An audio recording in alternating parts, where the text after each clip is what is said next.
going on, guys? Welcome back into the channel. In today's video, we're going to be doing a little bit more of a beginner focused video for College Football 25 Dynasty mode, but a topic that is extremely important to know about nonetheless.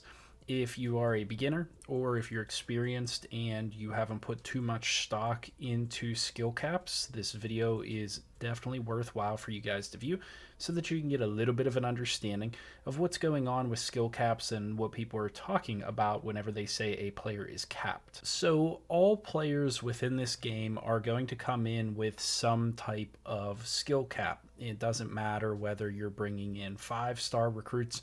It doesn't matter if you're bringing in 4-star recruits. Nevertheless, they are going to come in with some type of a skill cap. They could be a star, they could be a bust, they could be a normal player. Upon scouting them, it doesn't matter. They're all going to come in with some sort of cap to their capabilities within the game.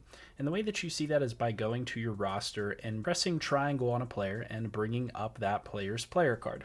So if we take a look at the best player on my team here in terms of overall, Josh Cameron. He's a 90 overall, was a 1-star whenever he started out. I believe he was an existing player here at Baylor.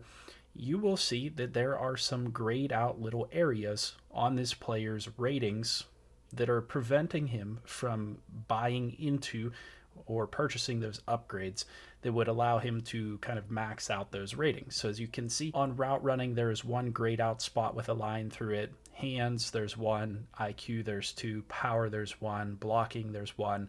And quickness, there's 1. So whenever people reference a player's caps or a player being skill capped, they are talking about the number of these little blocks that are off limits that a player can't upgrade. Once this guy completely fills out his blocking capabilities here by purchasing all of these upgrades, he will not be able to backfill that last spot in route running or hands or IQ or power or blocking or quickness. Those are completely off limits. And so that caps this player and that prevents them from being the max overall or the max capability or the max rating that they could possibly be. So let's take a look at a few different players. We'll take a look at some of these receivers to compare and contrast. We have Dakota Winning here, my star wide receiver that's coming in as a freshman, who's coming in with a few different player caps. It is possible, as you can see here in his power category, for him to have no caps or for a player to have no caps in a category. It is possible for them to have no caps in a bunch of different categories, just so that you're aware. However, this player is still coming in with 1, 2, 3, 4, 5, 6, 7 total skill caps. And whenever you hear somebody talk about comparing a player's skill caps or whether a player is capped more than another player or something like that, that's what they're referring to. If we take a look at another freshman player, this is a 75 overall normal dev receiver that's coming in with a whole bunch more skill caps. 3, 3, 4, 3, 4, 2. They really don't have a whole lot of ways that they can upgrade.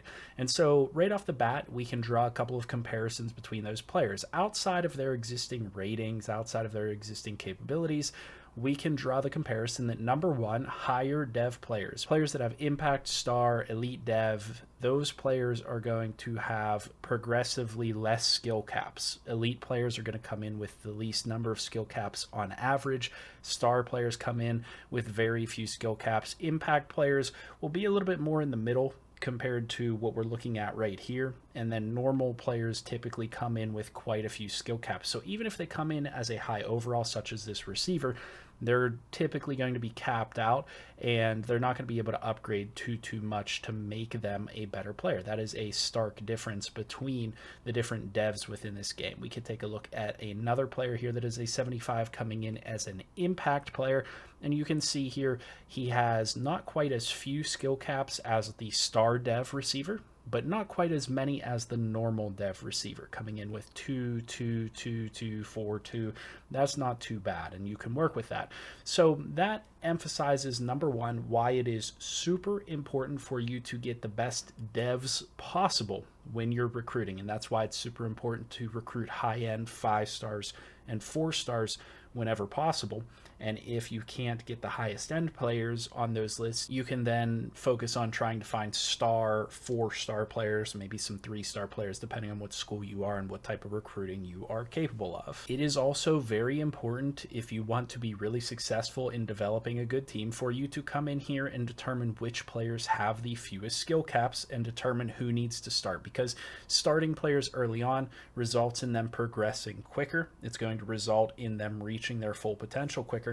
And so a player like Winning here is somebody that we are absolutely going to want to start right away, because he doesn't have that many skill caps. While he might not have as far to go in terms of how many upgrades he can get. I mean, some of the other players were similar as far as the number of darker gray boxes that are there. Those are the ones that you can actually upgrade. He can upgrade 3 times on Route Runner, once on Hands, 4 times on Power, 5 times here on IQ, and once on Quickness. While that might be similar to those other players, he is capped the least, and he's going to reach the highest overall and the highest potential out of any of those receivers that we've taken a look at. But that typically comes with the territory being that this was a 5-star recruit, whereas when we take a look at the other players, they were likely 4-star recruits. So 4 stars here, this guy came in with normal dev.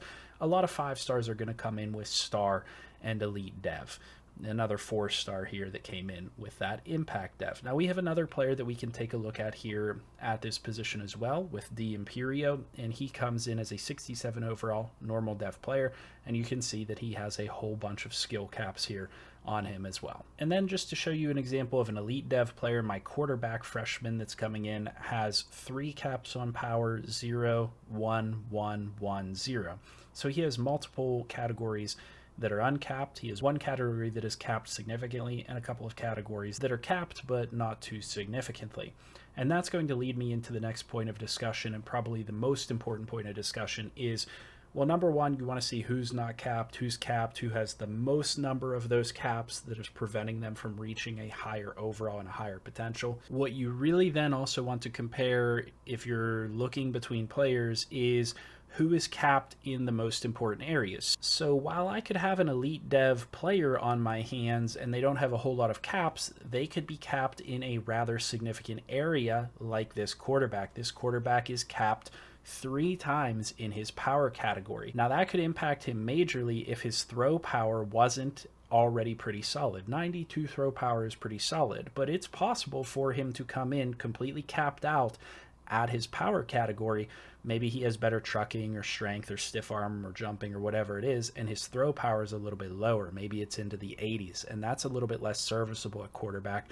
That's going to prevent you from making certain throws, and that then gets you thinking and maybe gets you to make some decisions as far as who you're recruiting, who you're putting at what positions, who you're starting. That's really important to consider if you're not considering these caps already. If a player is capped in the most significant areas, that is going to be a big deal.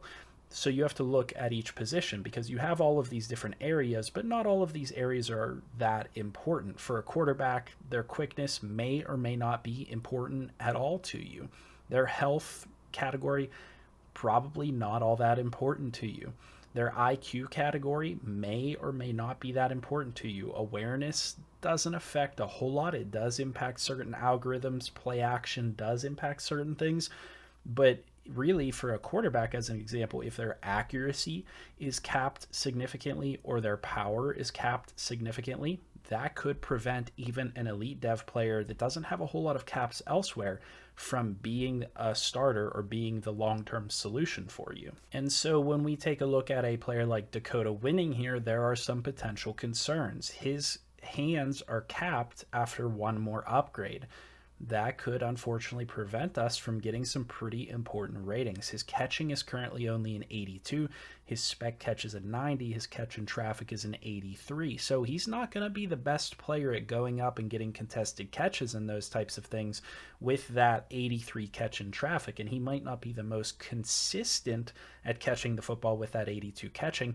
And with only one more upgrade left in that category, those couple of ratings are never going to hit what I would consider to be elite levels. And so that might get us thinking, maybe we are looking in a different direction. Probably not. I mean, this is still a player that is going to be very good for us, but It's just an example that is absolutely worth mentioning. And then we were taking a look at this other receiver that has kind of middle level caps because he has impact dev.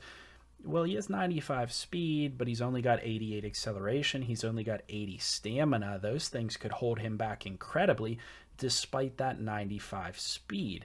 And he's completely capped on quickness. He's never going to get any more boosts to any of those ratings. So that could hold back on whether we want to start this guy at this position or not. And really what that boils down to is oftentimes certain ratings, much like in Madden and what I've discussed with you guys over the years many times, certain ratings are going to overinflate a specific archetype, a player's overall, or a specific category. So is this really level 8 out of 10 quickness? I don't know that I would necessarily agree, being that his speed is 95, but his acceleration is only 88 and his stamina is an 80. If that's truly how we're gauging his quickness, I don't really think that's level 8 out of 10, because that 95 speed doesn't matter if he can't get up to his top speed quickly enough. But then you take a look at a player like our top receiver that we got as a transfer that has also level 8 quickness, but he has 94 speed, 92 acceleration, 91 stamina. And then our freshman receiver who also is at level 8 quickness that has 93 speed, 93 acceleration, 82 stamina, and 84 kick return. There's some things that are wonky there that are going on with those ratings. And so that's why it's so important that you compare where players stand when they come into your team, where they are as they continue to progress, where those skill caps are potentially holding them back and potentially holding your team back from reaching the potential that you would like your team to reach. And that, in a nutshell, is just about everything that you guys need to know about what skill caps are and what they mean for your team within College Football 25 Dynasty mode. If you are new to this information, or you stuck with it and watched this video even though that you know pretty much everything about skill caps, I really appreciate you guys watching. Please leave some feedback down below. Leave a like, subscribe if you haven't already, and leave a comment. What are your thoughts on skill caps within College Football 25? I like that it's realistic. I like that it links up with a player's dev and their long-term capabilities.